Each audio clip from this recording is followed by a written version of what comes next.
We're going to talk about JP Morgan, the Bitcoin-hating bank that has turned into a Bitcoin-embracing bank.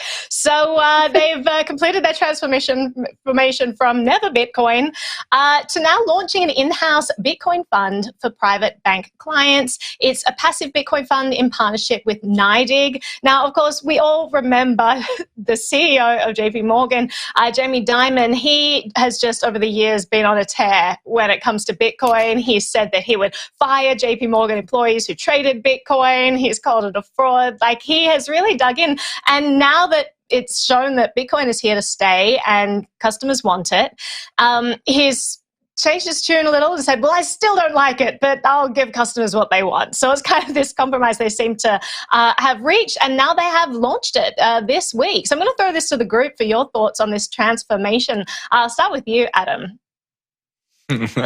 So I think it's a funny story. So there's a quote from Jamie Dimon on CNBC back in 2017. This was in 2017, keep in mind. My daughter bought Bitcoin, it went up, and now she thinks she's a genius, right? So again, like, Jamie Dimon has been consistently wrong about it. But again, it gets back to the conversation we had yesterday about Gary Gensler. It's not necessarily that these people don't understand it. It's that perhaps they understand it well enough to appreciate what a threat it really is to the way that the financial system works right now. And they are incredibly invested in that financial system. They benefit hugely from it. So I think that what we're seeing here is another tacit acknowledgement that although Jamie Dimon says these things publicly, not so much recently, but he's never really walked it back, from a business standpoint, their customers are demanding it. And because their customers are demanding it, they're going to provide it. So it kind of doesn't really matter what he thinks. So I love stories like this. I love it when just the kind of hypocrisy gets brought to the surface around this stuff. And this is just another excellent example of that as far as I'm concerned. Absolutely. Just to jump in you want to jump in?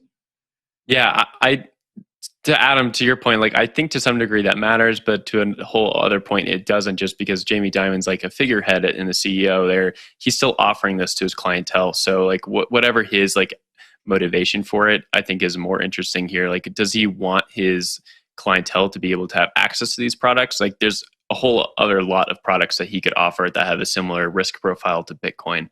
Bitcoin is extremely volatile. Why doesn't he offer those products? And in his comments yesterday, he said, well, my clients want it, so I need to provide it. It doesn't matter what I think about it. It's like, well, you're also CEO, so why is there no ownership of the things that you're offering? Like, people come to your doors because they respect the decisions that you're making as a CEO there. And to me, it's like a little distasteful that he would offer a product like this and then kind of take some shots at it at the same time. And I understand like the other side of the argument that if clientele want it, you got to offer it. If you're a business, you got to sell something. But for him to come out and just be against it over and over and over again and then provide a product for it, it just seems a little wrong to me. Like I said, I love it when we get stories like this, just because it does kind of reveal the hypocrisy. And the hypocrisy that I'm talking about specifically is this phenomenon where if you're walking in front of a parade, then you can reasonably say, I am leading the parade. But you have to keep walking the direction the parade is already going to walk. Because if you turn left and it keeps walking past you, then it makes it obvious. It reveals the fact that you were never leading in the first place. The only thing that really happened is you figured out the trend first, got there, stood in the right place, and acted like you had something to do with it. And I think that that's exactly what's happening here, is they're acknowledging that if they continue to follow their leader, that the parade's going to walk by without them, and that it will reveal that JP Morgan, and many of these larger companies are not innovative thinkers finding the next big thing. Instead, they are sort of just the gatekeepers that have to maintain that illusion of control. Naomi? Yeah, I'll throw to Jen first, and then I have some further clarifications about how this is being rolled out. But Jen. Please.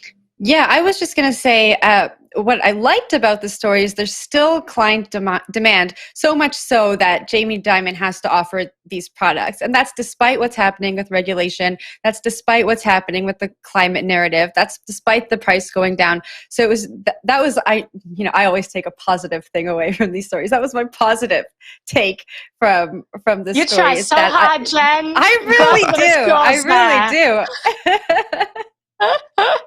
Well, I wanted to mention that, this is only being rolled out to their private bank clients, right? And it begs the question, like, are the other people not worthy of this? Because they actually clarified. They said that this will be presented to clients as the safest and cheapest Bitcoin investment vehicle available on private markets. So why do only some people get access to it? If it's so safe and it's so cheap, like, why are they curtailing the choices of a bunch of their customers and only giving it to the wealthy clients? It's an interesting question there. And also, I'm going to push back on the idea that this is the safest and cheapest investment vehicle available on the private markets. I mean, that's a ridiculous statement. And it also depends what your risk profile is. Do you see the bank itself as being a risk factor? A lot of people in crypto do, which is why they hold their own keys, which is why they have the actual asset of Bitcoin and don't go through these, complex investment vehicles where someone else has custody and you never actually see the underlying assets. So they're making a lot of statements here.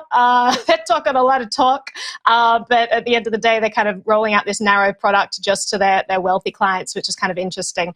But Adam, I'll throw it back to you for some final thoughts there.